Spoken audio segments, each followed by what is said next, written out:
I'm the director of the Mosbacher Institute, and it's my pleasure to be hosting this evening's event. I want to begin by recognizing some of our distinguished guests. Our speaker later, Dr. Ken Hall, his wife Linda, his colleagues from Buckner International, Margaret Elizabeth Perry and Abigail Powell. But most of all, I want to thank our sponsors. They're the folks that make this thing happen. And Kathleen Ford Smith, would you stand up and let the folks see you? And Susan San Martin, if you would also. And of course, from our local Merrill Lynch office, I have an old friend of mine, John Anderson.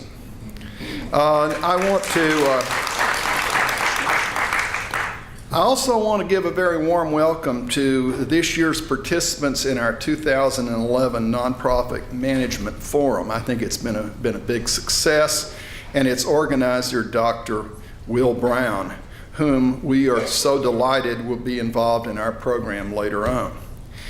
Now, our namesake, George H.W. Bush, recognized the importance of volunteer and nonprofit organizations.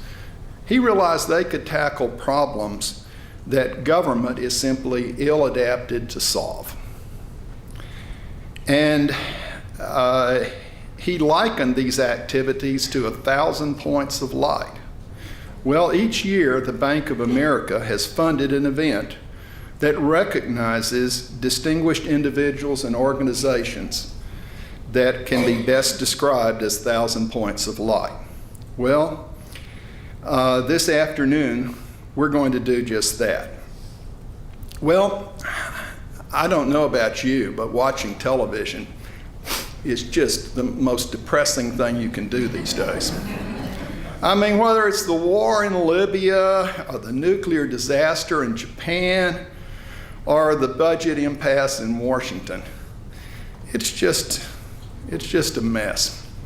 Well, this afternoon, we're going to talk about what's good in the world and what is some positive things instead of what's so negative. And I want to recognize Dr. Ken Hall and the organization that he heads, Buckner International. Buckner is one of those venerable Texas charities that goes back forever. And I know because I was raised in Dallas, Texas. And the Buckner's Orphan Home, located in East Dallas, has been around since 1879. That's even older than me. And anyway, Buckner had this great reputation in Texas, and then over time it expanded its reach to be a national charity. And then its board of directors decided in 1995 that it was time to go international. And so they needed to reach out to an individual with those skills that could do that. And that's why they tapped Dr. Ken Hall. And today, Buckner is that beacon of light to other continents and countries, whether it's Guatemala, Sierra Leone, Nepal, or Russia. It was under Dr. Kenneth Hall's leadership that this work flourished. So the first thing I want to do this afternoon is to present Dr. Hall with a plaque. And Ken, if you'd please join me on the stage here. And I wanted to present you with this plaque. It says, "The Mosbacher Institute for Trade, Economics, and Public Policy, Bush School of Government, Texas A&M, proudly recognizes the contribution of Kenneth Hall, CEO, Buckner International, the Bank of America Program on Volunteerism, April 8, 2011.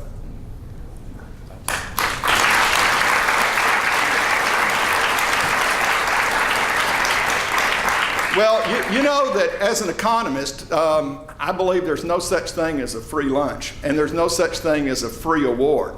So anyway, now Ken Hall's got to earn his award a little more by giving us a talk. So Ken, if you'll go ahead. Thank you. Well, it is an honor to be here today, and I want to say first thank you to Bank of America for recognizing the importance of volunteerism, and then to this wonderful university, the Bush School, and the Buckner Institute, giving me this privilege to be here today.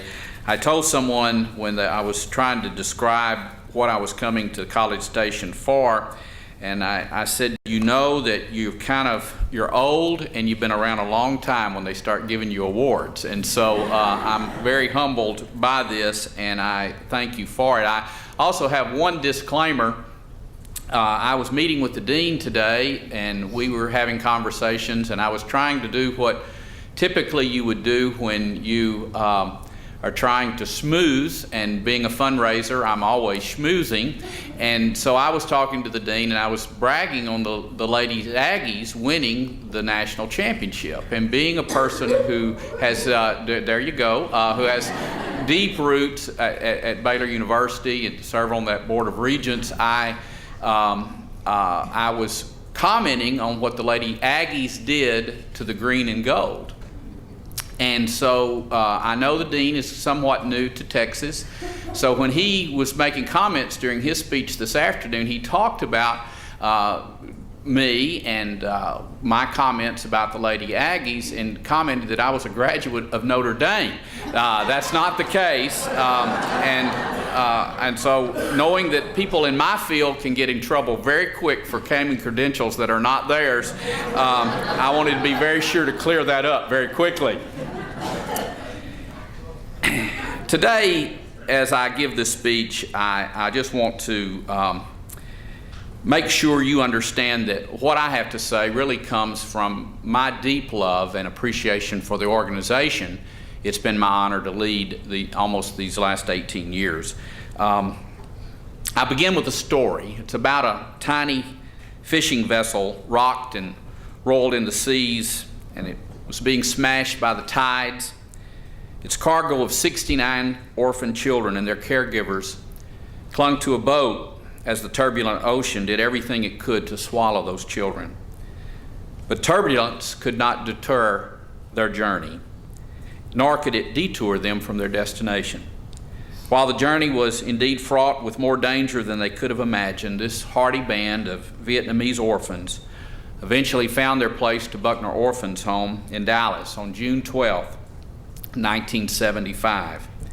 From Buckner, those children assimilated into American life and culture.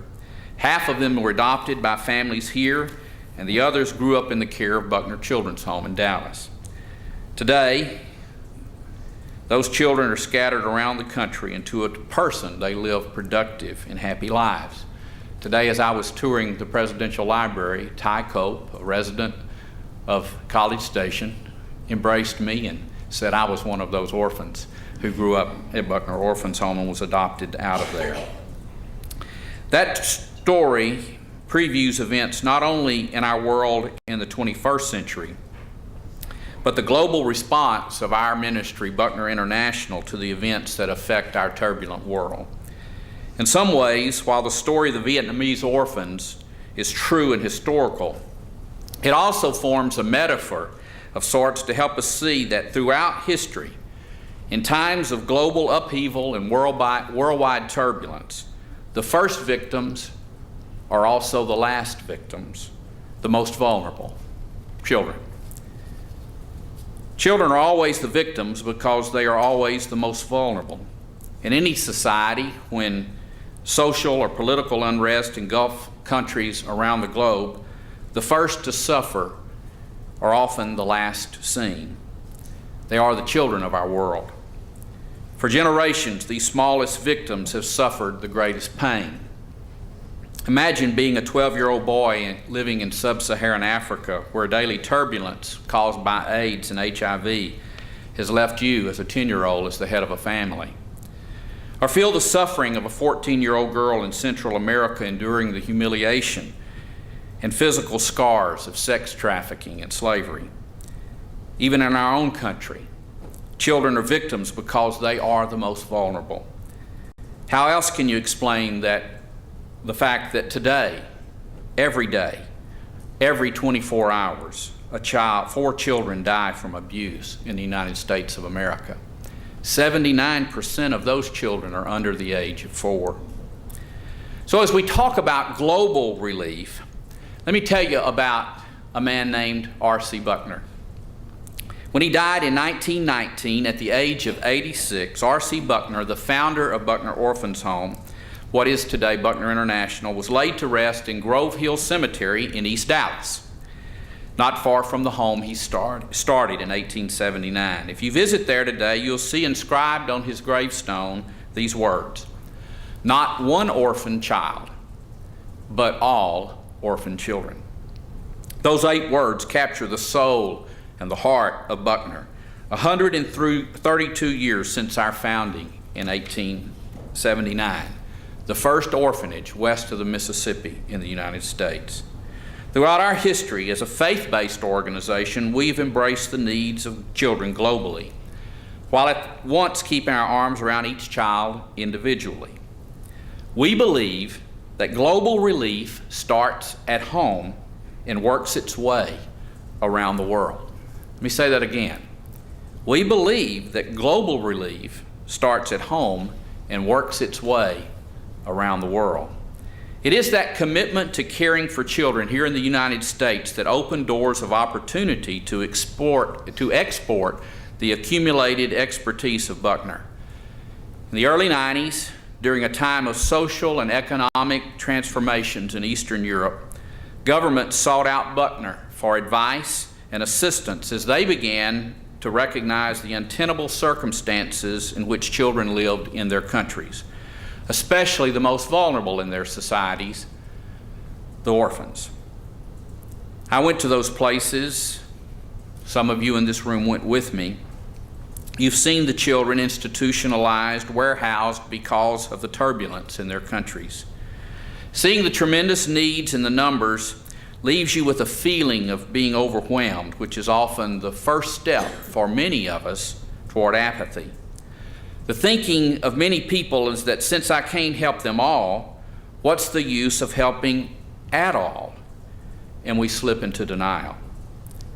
But addressing the global relief in our turbulent world requires us to form robust partnerships with others, because not one of us can do it alone.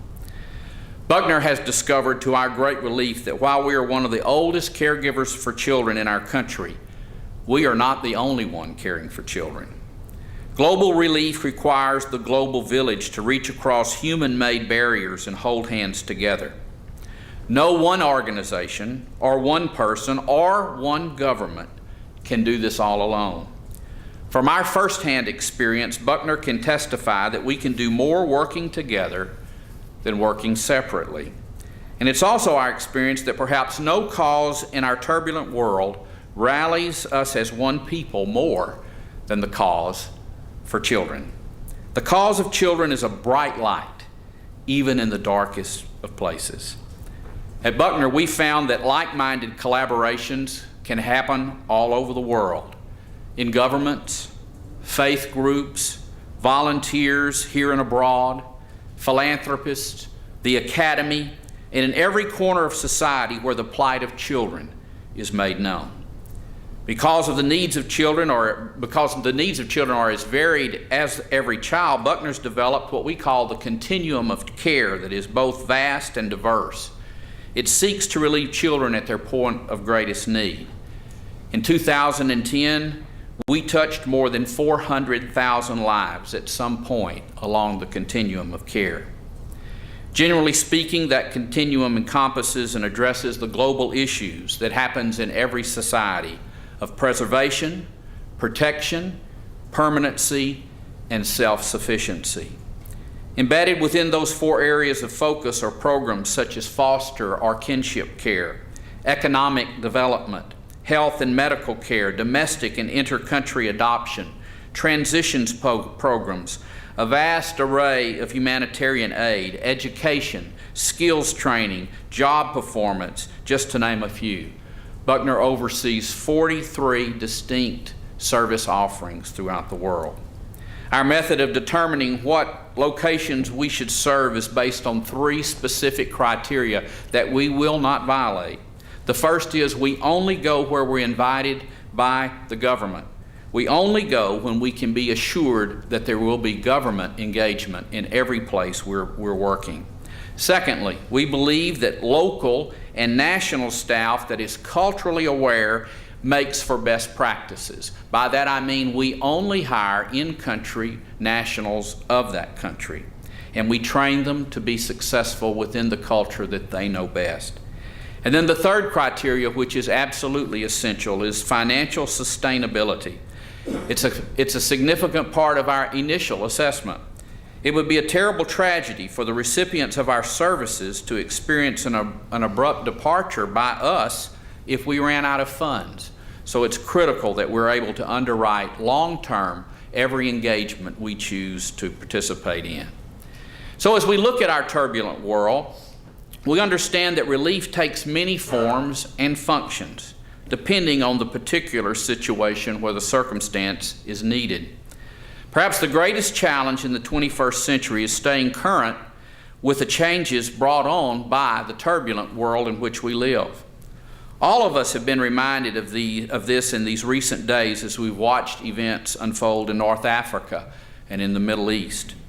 Events filled with social, political, and economic repercussions. Who among us could have guessed or planned a decade ago or even 5 years ago the depth of change we would see in the year 2011, much less that this change would have been ignited by Facebook, Twitter, and other tools of the social network. The events of this year have reminded us that we live in a world that is constantly changing. It pretends the question, how does a non-governmental organization like Buckner sustain our work in ever-changing social climates? Events in Kenya in 2007 and 2008 provide perhaps the best example of Buckner's model for sustaining NGO work where we are serving.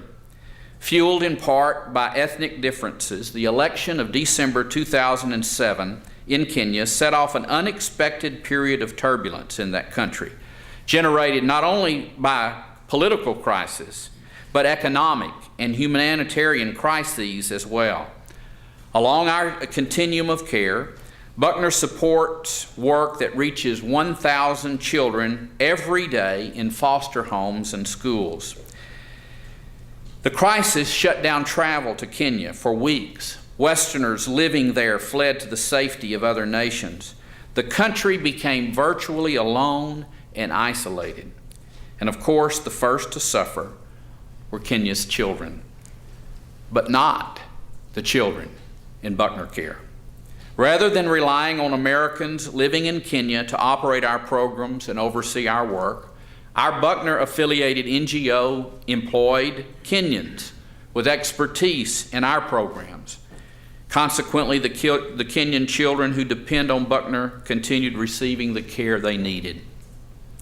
We believe the key to sustaining the work Buckner does in other countries in these turbulent times is not exporting expatriates, but rather empowering expertise within the countries where we serve. And while we provide constant support for these NGOs in the form of regular volunteer, what we call mission trips from the United States, it is abundantly clear in this model that our teams are there to serve under the guidance of the local staff who know best how to serve their own population. Today, we have more than 400 staff members working in our independent NGOs in countries where we serve. Together with our U.S.-based staff, Buckner is a combined force now of 2,500 employees working to improve the lives of children we serve.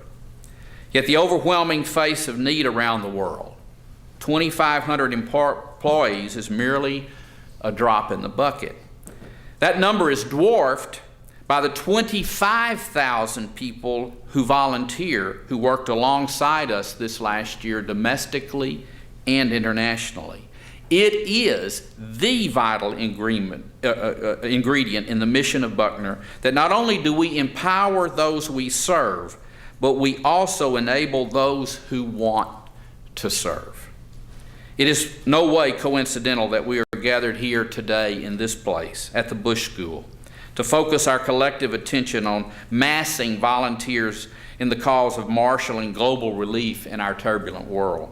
It was, as Jim said, our President George H. Walker Bush who in his inaugural address in 1989 invoked the vision of that 1,000 points of light. He helped spur our nation to a new spirit of volunteerism. That call is heeded every day across our great land as volunteers from all walks of life answer the call to serve others. There's perhaps no other greater global testimony of the spirit of America than a group of volunteers kneeling before orphans somewhere in our world to serve them. And so what is our effort? I was asked to address the topic today, the global relief efforts in a turbulent world. We've looked at the definition of what I would consider global relief, partnerships, reaching across all kinds of man-made barriers. We've explored ways to sustain that relief in the face of a turbulent, changing world by all of us engaging together. But there remains a word in the title that cannot be overlooked. By definition, effort is a conscious exertion of power, hard work, a serious attempt, Mr. Webster says. In the Gospel according to Matthew, the writer recounts a parable Jesus told. It is a story about investment and effort. Some have titled it the parable of the talents. In this story, a man entrusts his finances to 3 of his employees while he's away on business. 2 of the employees put forth great effort and ingenuity. They double the investment they've been entrusted to oversee. But a 3rd employee chooses the lazy way out and simply buries the share he's been entrusted with. He neither loses anything, nor does he gain anything. The point of the story is that we are to be faithful with the opportunities that come our way. That's what Jesus was teaching. In a turbulent world such as ours, there will be risks that come with every opportunity. But the vast needs in our world compel us to put forth every effort within our ability and then some way to reach beyond ourselves and our own comfort zones. Through the years that I've served with and through Buckner International, I've seen literally thousands of children in the most desperate circumstances imaginable. I've witnessed children digging through piles of trash for their next meal. I've observed the scars of children I never thought possible, some scars that are seen and some that are not. Working on behalf of children who live in a turbulent world requires that we utilize all of our senses to fully comprehend their plight. So I'm here today, convinced and convicted that once we've seen and sensed those needs, we have a responsibility and an accountability to meet those needs. Have we alleviated all the pain and suffering we've seen? No, not even a small percentage of it. But have we alleviated pain and suffering? The answer is yes. There are a lot of lives that have been changed because of the work of a Buckner, and thousands of other great NGOs like ours. There are a lot of people who give service. Our staff and our volunteers whose lives have been changed have helped change others. I've been changed. I am a vastly different person because I've seen starving, abused, neglected, forgotten, homeless children all over the globe. I'll never be the same. Someone asked the question earlier today of the dean as he was speaking, and asked the question, in a world where there's so much need, and there's so much need in our own country, how can we justify serving other parts of the world? And I thought the dean gave a wonderful answer. I would just add one more answer to that. What it means for me personally is, because I have seen suffering, I cannot ignore it. I really have to expose the needs of these pained children to as many people as I possibly can. I'm grateful for having the privilege and honor I consider today to do that with you. I want all of us to understand that if we invest our talents, we can bring a better life to more at-risk children. Finally, I believe in the equity of life. I believe we have the resources on one hand to meet the needs that we see on the other hand. That's why it's so important to have conferences such as this, is to discover ways to bring the resources where the needs are. Indeed, the work of each of us is to match the resource to the need. And over time, we can honestly hope and pray that every little boy and every little girl in the world who's hurt, lost, feels abandoned, will suddenly feel love and know that they're not forgotten. They'll know they are remembered, that someone knows their name, and they'll know that there is a future for every one of them. Thank you, and may God bless you.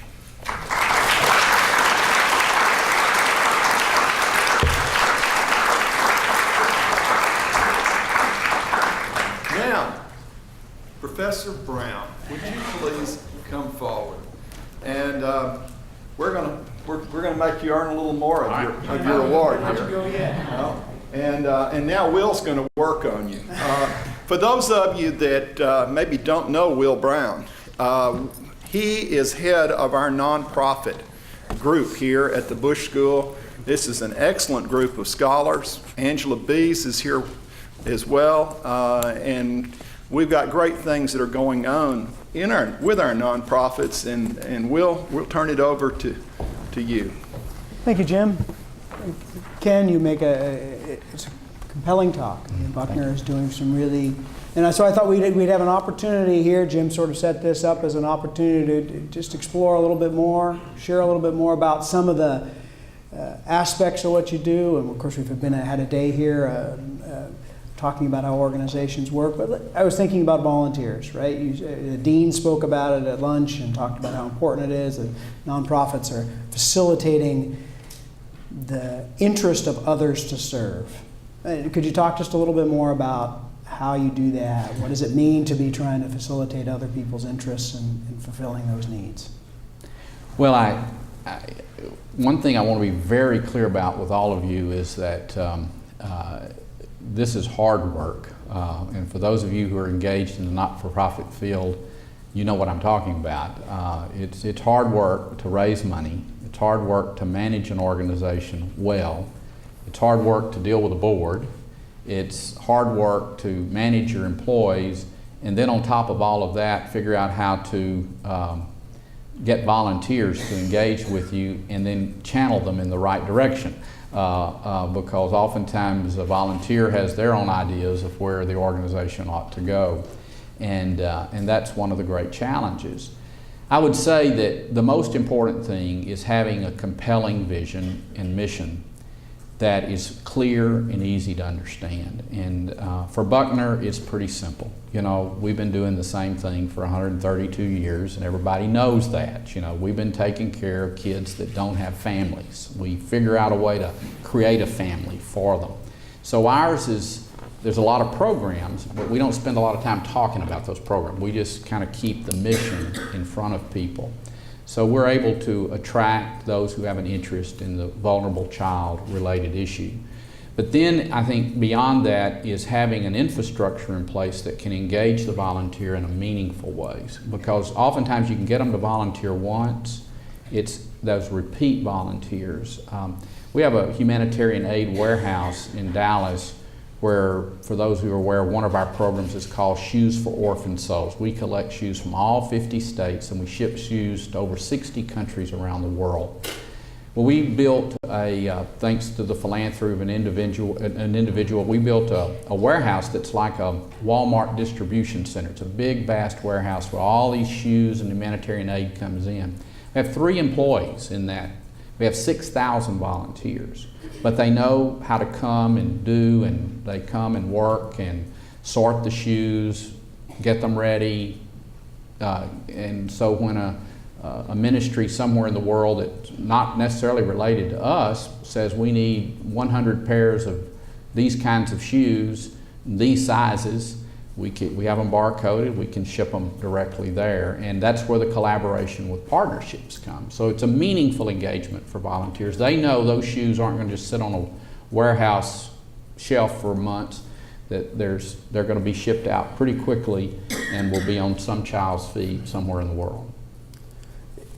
It's, as you say, a challenge to engage them, and I think keeping it simple with that mission statement and the purpose central, so that you can remember that through time. Sort of related to that, right? Buckner is a faith-based organization, Buckner Baptist Benevolence at one point, right, or something right. along that line. And yet you're in multiple contests, multiple cultural. You want to be culturally sensitive. Millions of dollars of services and domestically working, government grants and contracts. So how do you balance? I mean, I think this is something a lot of nonprofit organizations confront when they begin to think about, okay, we have values, principles, whether it's faith-based or others, and yet they're actively engaged in the communities that they're in, want to be responsive to the people that are there. You talked again about how it's so important to have people from the country that you're working with, mm-hmm. be a part of what's going on. So again, what's the balance? I mean, we just one more local example, right? We're here at the United Way. We're talking about how we fund different kinds of organizations. We want to try and be inclusive and include lots of organizations. It's a broad community. And to think about which organizations can we fund and what are they doing. So, well, there is more art to it than science, and I would say that to be honest, I'm sure we've made missteps through the years. I would say that the Buckner board, which we have a great governance model and terrific board, made a very strategic decision, one that I certainly was endorsing of and felt strongly we should do as well, but that we should de-identify ourselves as too sectarian, and we made very strategic decisions on how to do that. Our heritage was Baptist, and we do not deny that. We're still, some of our greatest volunteer base and certainly some of our greatest philanthropy comes out of individual Baptist families. But we chose to pull away from any denominational structure purposely so that we could reach across a lot of lines.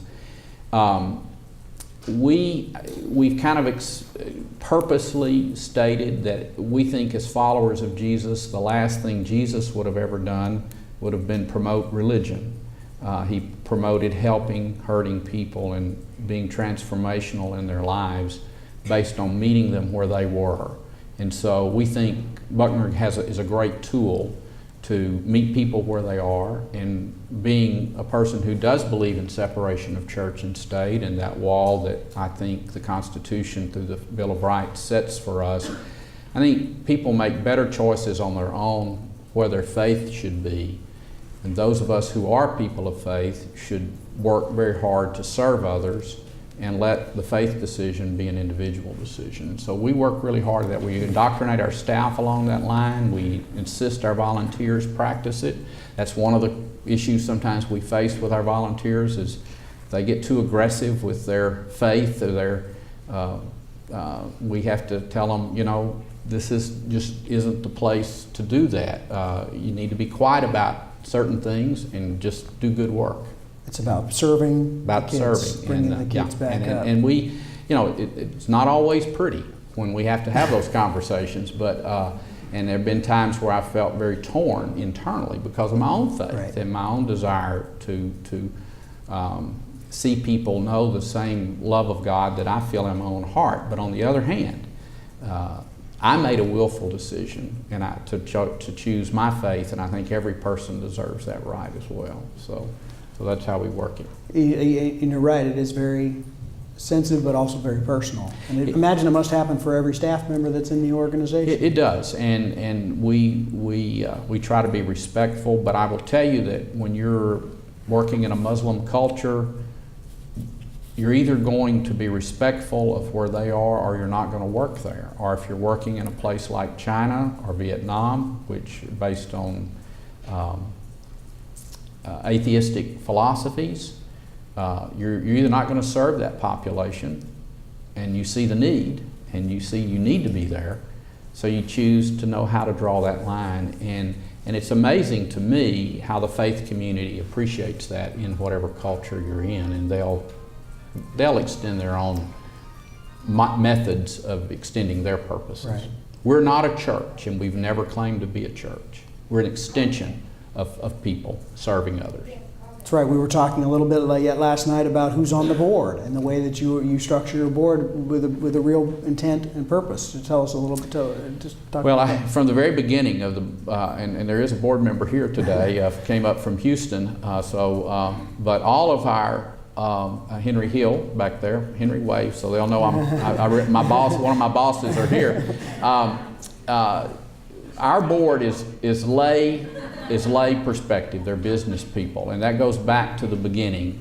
We don't pollinate our board with, back in the old days when we were totally Baptist, with Baptist preachers.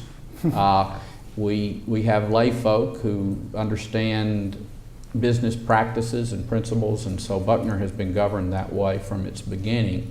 And that has set us up in some ways that allows us not only best practices, but it allows us to network in ways that allows us to strengthen resources. I think our board practices a good model of engagement with the organization. They know it's their job to promote and enhance and to govern, but they're not into management. They've kind of delegated that to me. Now, they ask me a lot of questions about management, and I'm accountable for that, but it's a good system. Yeah, I was going to say, I mean, they were part of this big strategic decision to move internationally, and I think, Henry, you were chair the year we chose to do it. Isn't that right? I think that's right. Mm-hmm. Yeah, I mean, it'd be interesting even just to speculate again about how the organization would be different, or all the implications of what it means to have those kind of folks serving in that voluntary leadership capacity. As you mentioned, you spend a lot of time working with donors. Could you just reflect on that a little bit? How, I mean, that's a different kind of volunteer, right? Somebody who wants to fulfill their philanthropic interests, and what that means and what that looks like for you as you try to engage people. They want to become involved, and yet the organization always has particular purposes, particular values. What is that like to help? I think the folks who are here that are CEOs or executive directors of not-for-profits, I think most all of us that have that role understand that you wake up in the morning thinking about fundraising, and that's pretty much the last thing you think about at night is how we're going to pay the bills. Buckner's $100 million a year operating budget, and so I have a lot of nightmares about that issue. I would say that one is you have to, as the CEO, you've got to allocate enough time to that issue, and it's about relationships, it's about engaging others. And I would say that if any of you have aspirations to work in the not-for-profit field, particularly in the upper management, if you don't like fundraising or don't want to do fundraising, choose another field because it's going to be what you do a lot. I think for us, Buckner's been able to be credible for 132 years. That makes it a little more easy for us than maybe a new startup not-for-profit that's trying to find that first donor base. So we've got generations of donors who have loved us for a long time. We have a great endowment we've been blessed with because people have offered their philanthropy to us for generations. we're always working at that. Our board made a very strategic decision many years ago to fully endow the management and the fundraising and the public relations side of Buckner, so that every dollar donated goes directly to program. So that if a person loves what we do in Kenya and that's what they want the money to go to, 100 cents on the dollar goes to Kenya. Or if they are in Lubbock and they don't want their money out of West Texas, that money stays in Lubbock in serving. And I'm chuckling about that because that's how Lubbock thinks. And so we've had to make sure that Lubbock knows none of that money is going to make it to Dallas. But we've been able to do that, and so we cultivate relationships with donors along those lines, what their interests are. We may find a program. It may be the orphan children of Africa, or it may be oftentimes the best way to cultivate donor relations is through volunteerism. If we can get people to go with us to serve kids, they usually are going to want to do something from a giving perspective to help those children once they've seen them.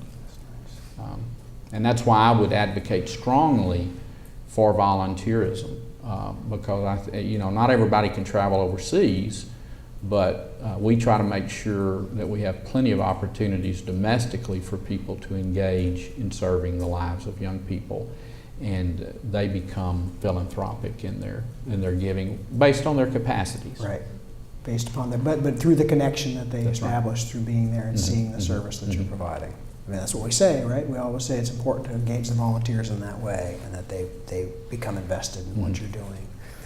I imagine there's a lot of folks that are kind of curious about how to be involved sort of internationally, either individually or as volunteers or as professionals. Or what do you for our organization, again, the internet age changed everything for everybody. It didn't just happen in Libya or Egypt. The website, I would encourage anyone who wants to engage with us. You can go to our website, buckner.org, and you can figure out a way to go and engage in a volunteer project. One of the big needs we have, and for students that are here this afternoon, one of the greater needs Buckner has is summer interns. And we've been very fortunate through the years to have donors who want to help students go have an international experience.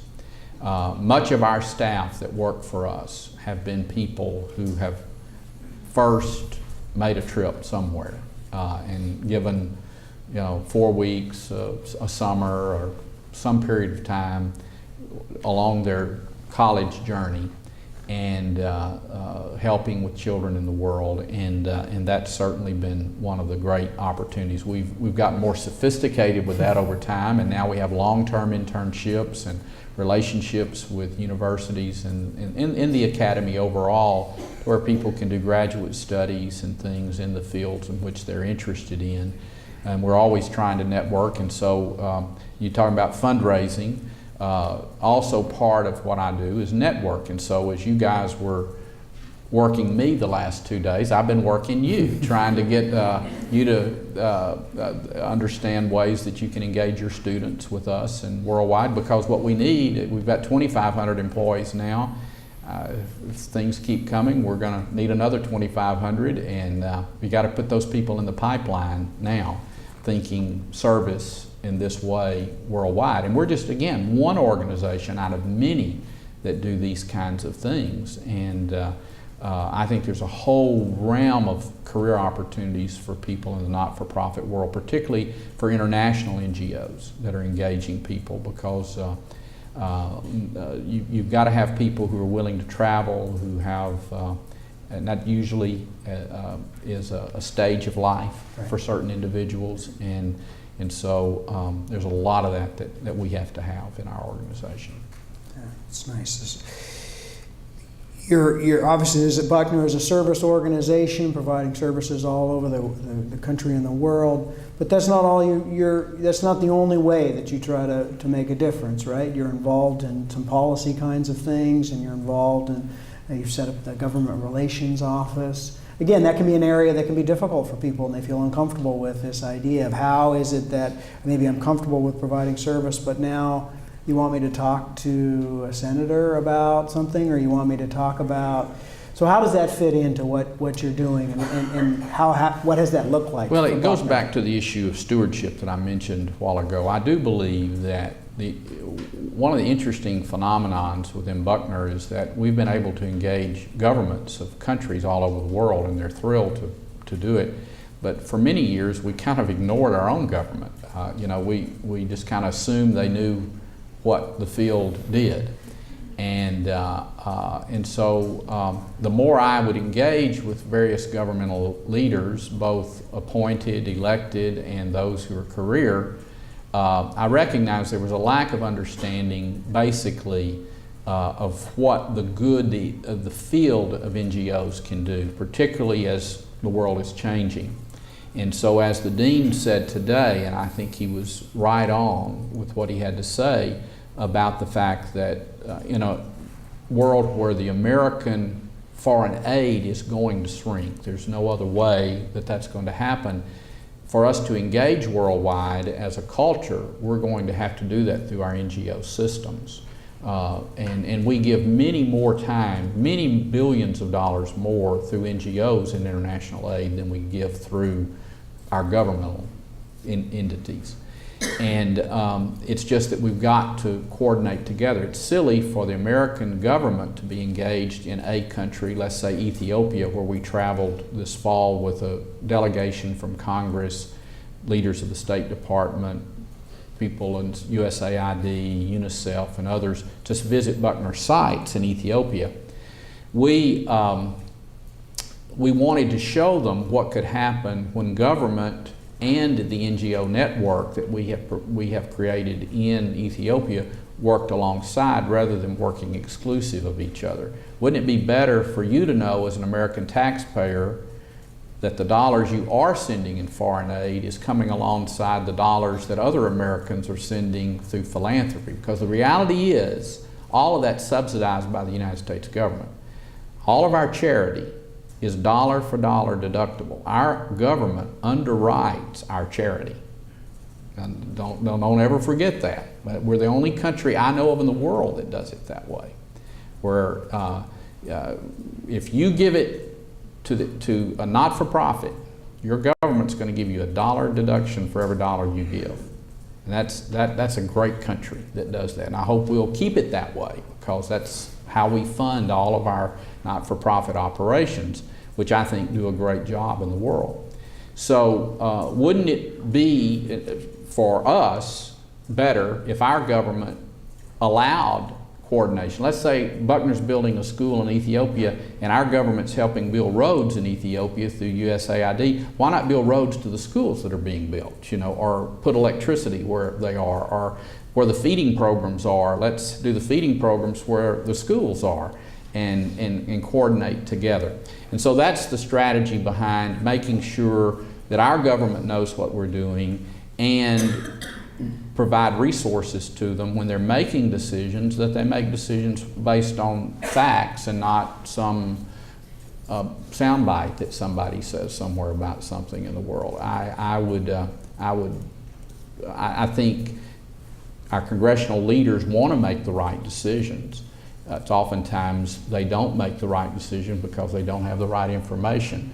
And the only information they're going to get is what people give them. And so I think it was important for Buckner to put an office there in Washington to at least give them our perspective on things, being one of the larger NGOs in the country. Not to ask them for anything, but to say, here's the information, here's the facts. We can give you data, we're run like a business. Here's how the money's spent, here's what's happening in that country, here's what that government leader is doing with the money you're giving versus what others are giving, and you need to be aware of that. And I think just credibility is the key on that side. I think one of the things that maybe nonprofits are a little nervous about when they think about engaging in that way is that somehow they're maybe going to pick the wrong side, or that they're going to alienate somebody, or that their funder is not going to want to become engaged with them because of a case that maybe that they're making a little bit at the policy level? How have you found that, or how's that balanced? I think it's a risk we take. And again, it comes back to the point I was making in the speech, that I think there are inherent risks in all of this. But again, if your mission is compelling, and for us, children dying is no more compelling mission. I'd rather risk making a donor angry or someone misunderstanding our motives in working with the government than to say I didn't try it just because I was afraid somebody was going to get mad at me, you know. And the mission, again, is the most compelling thing. What are you really trying to accomplish? And most not-for-profits have such a compelling mission, such a compelling product that they're trying to offer good to other people, that to choose the easy way is to bury your talent in the dirt. To try to, a good businessman takes risks, invests his capital, and that's how he makes a profit. It's the same way in the not-for-profit world. You must take calculated risk. You must understand the issue, but then take the risk and go for the gain. That's good advice. All right, well, one more question, about maybe a little bit more personal. Obviously, one of the things we do here at the school is helping folks become more proficient professionals, sort of understanding themselves. We go through ups and downs. Let's talk a little bit about your own professional development. You know, I mean, very successful. How did that happen? Who were some of the people that were a part of that? What were the, you know, who were the coaches, mentors? I've said this to many people before, and so for those who've known me for a long time, I apologize. All I ever wanted to be when I grew up was to be a pastor of a church and live in a double-wide trailer in North Louisiana. What happened? Well, the Vietnam War happened, and I stayed in school a lot longer than I thought I was going to. So got a few more degrees than I had planned on getting. A lot of my generation did that, and I was exposed to more opportunities. And the more I learned, the more I was given the privilege to take responsibility, the more I was blessed to be given more, to be accountable for. I tell you, I didn't have a great career plan, just to be honest. I'm one of those guys who have always believed in hard work, and that when you know something is the right thing to do, you do it, and you keep doing it until other people believe it's the right thing to do. And so I was a pastor for a while, and then the Buckner board, I think, saw some things in what I had been able to do on the pastoral track that was what they were looking for, particularly at the point of international engagement and global views of the world, and that was why they sought me. Now, I will say they insisted upon me getting further training, and so I went to through the Harvard training program for not-for-profit management back in the middle 90s, and that was, so I did receive some formal education along that line, but it was primarily just working hard, studying hard, being a forever student. And for those of you who can't wait to graduate, I'll just go ahead and tell you right now, with 2 terminal degrees, if you don't forever stay a student, you're never going to be really happy.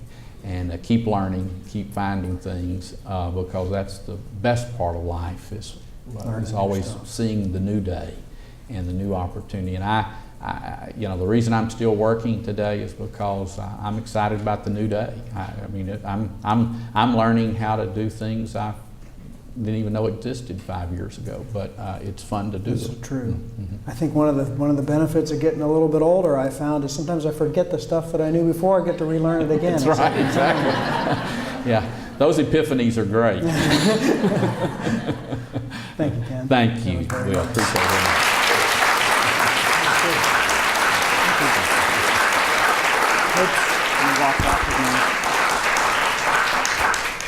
Good job. now, folks, we're going to have a little reception outside, so please join us, and you can beat on this guy some more. We'll go out this way. That way you can visit. You can catch the crowd out the door. She sat back. I think she saw my board member, and she did what a good wife does. She was sitting on the board.